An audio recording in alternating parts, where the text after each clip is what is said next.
ನಮಸ್ತೆ friends, we are cooking ಚಾನಲ್ಗೆ ನಿಮಗೆಲ್ರಿಗೂ ಸ್ವಾಗತ.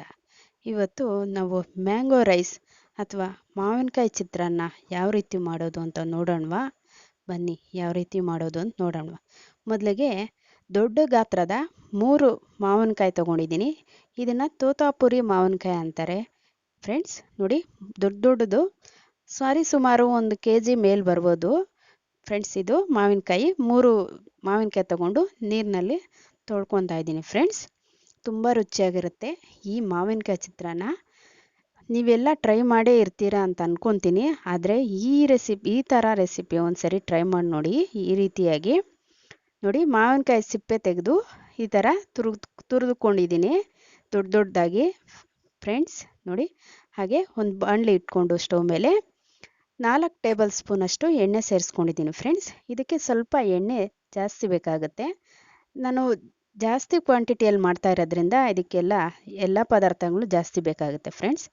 ಸಾಸಿವೆ 2 ಟೀ ಸ್ಪೂನ್ ಸೇರಿಸ್ಕೊಂಡು, ಸಾಸಿವೆ ಸಿಡಿದಾದ ನಂತರ ಅರ್ಧ ಕಪ್ ಕಡಲೆಬೇಳೆ ಸೇರಿಸ್ಕೊಂಡು, ಹಾಗೆ ಅರ್ಧ ಕಪ್ ಉದ್ದಿನಬೇಳೆ ಸೇರಿಸ್ಕೊಂಡು ಫ್ರೈ ಮಾಡ್ಕೊತಾ ಇದ್ದೀನಿ ಫ್ರೆಂಡ್ಸ್.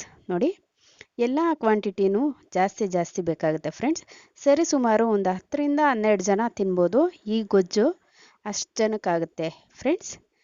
ನೋಡಿ, ನಿಮಗೆ ಕಡಿಮೆ ಬೇಕಾದರೆ ಕಡಿಮೆ ಮಾಡ್ಕೊಳ್ಳಿ, ಇದರಲ್ಲಿ ಅರ್ಧ ಮಾಡ್ಕೊಳ್ಳಿ. ನೋಡಿ, ಇಷ್ಟು ಮಾತ್ರ ಫ್ರೈ ಆದರೆ ಸಾಕು. ಕಡಲೆಬೇಳೆ ಉದ್ದಿನಬೇಳೆ ಒಂದು 30 ಸೆಕೆಂಡ್ ಫ್ರೈ ಆದರೆ ಸಾಕಾಗುತ್ತೆ ಫ್ರೆಂಡ್ಸ್. ಹಾಗೆ ಒಂದು ಬಟ್ಲು ಕಡಲೆ ಬೀಜ ಸೇರಿಸ್ಕೊತಾ ಇದ್ದೀನಿ ಫ್ರೆಂಡ್ಸ್.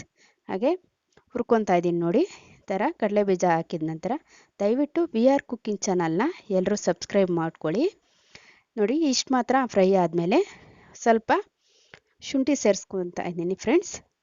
ತುರಿದಿರೋಂಥ ಶುಂಠಿ, ಹಸಿ ಶುಂಠಿ 1 ಟೀ ಸ್ಪೂನ್ ಅಷ್ಟು ಸೇರಿಸ್ಕೊತಾ ಇದ್ದೀನಿ. ಹಾಗೆ ಕರಿಬೇವಿನ ಸೊಪ್ಪು ಒಂದು 3 ಕಡ್ಡಿಯಷ್ಟು ಸೇರಿಸ್ಕೊತಾ ಇದ್ದೀನಿ ಫ್ರೆಂಡ್ಸ್.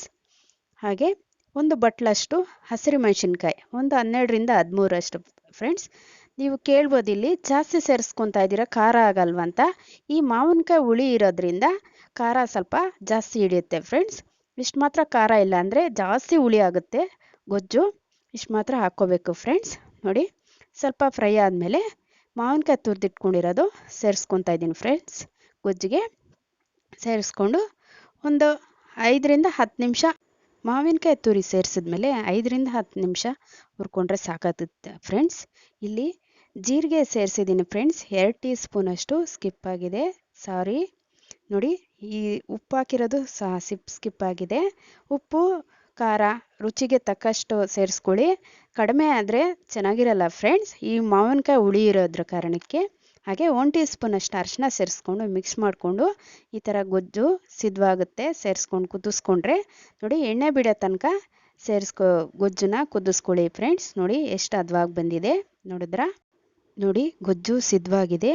ಈ ಟೈಮ್ನಲ್ಲಿ ಫ್ಲೇಮ್ನ ಆಫ್ ಮಾಡ್ಕೊಳ್ಳಿ ಫ್ರೆಂಡ್ಸ್. ತುಂಬ ರುಚಿಯಾಗಿರುತ್ತೆ ಇದು. ಫ್ರಿಜ್ಜಿನಲ್ಲಿ ಇಟ್ಕೊಂಡದೇ ಅಲ್ಲ, 3 ದಿವಸ ಹೊರಗಡೆ ಇಟ್ಕೊಂಡು ಬಳಸ್ಕೊಬೋದು, ಏನೂ ಕೇಳಲ್ಲ ಫ್ರೆಂಡ್ಸ್. ತುಂಬ ರುಚಿಯಾಗಿರುತ್ತೆ ಈ ಮ್ಯಾಂಗೋ ರೈಸು. ದಯವಿಟ್ಟು ವಿಡಿಯೋಗೆ ಒಂದು ಲೈಕ್ ಕೊಡಿ. ಯಾವ ರೀತಿ ಬಂತು ಒಂದು ಕಮೆಂಟ್ ಮಾಡೋದು ಮರಿಬೇಡಿ ಫ್ರೆಂಡ್ಸ್. ಬೇಸಿಗೆ ರಜಾ ಆದ್ದರಿಂದ ಮಕ್ಕಳೆಲ್ಲ ಮನೆಗೆ ಇರ್ತಾರೆ. ಒಂದ್ಸರಿ ಟ್ರೈ ಮಾಡಿ ನೋಡಿ, ಮಕ್ಕಳಿಗೆ ಮಾಡಿಕೊಡಿ, ತುಂಬ ಚೆನ್ನಾಗಿ ತಿಂತಾರೆ. ಕೊತ್ತಂಬರಿ ಸೊಪ್ಪನ್ನ ಈ ಟೈಮಲ್ಲಿ ಸೇರಿಸ್ಕೊಂಡು ಮಿಕ್ಸ್ ಮಾಡ್ಕೊತಾ ಇದ್ದೀನಿ. ನಾನು ಗೊಜ್ಜಿಗೆ ಹಾಕಿಲ್ಲ ಫ್ರೆಂಡ್ಸ್. ತುಂಬ ರುಚಿಯಾಗಿರುತ್ತೆ ಮ್ಯಾಂಗೋ ರೈಸು. ಚಟ್ನಿ ಜೊತೆ ಸರ್ವ್ ಮಾಡ್ಕೊತಾ ಇದ್ದೀನಿ ಫ್ರೆಂಡ್ಸ್. ಚಟ್ನಿ ಇಲ್ಲಾಂದ್ರೂ ಸರಿ, ಹಾಗೆ ತಿಂತಾರೆ ಮಕ್ಕಳೆಲ್ಲ. ಒಂದ್ಸರಿ ಟ್ರೈ ಮಾಡಿ ನೋಡಿ. ಮತ್ತಷ್ಟು ಈಸಿ ರೆಸಿಪಿಯೊಂದಿಗೆ ನಿಮ್ಮೊಂದಿಗೆ ಇರ್ತೀನಿ. ಅಲ್ಲಿವರೆಗೂ ಧನ್ಯವಾದಗಳು friends. Thank you for watching.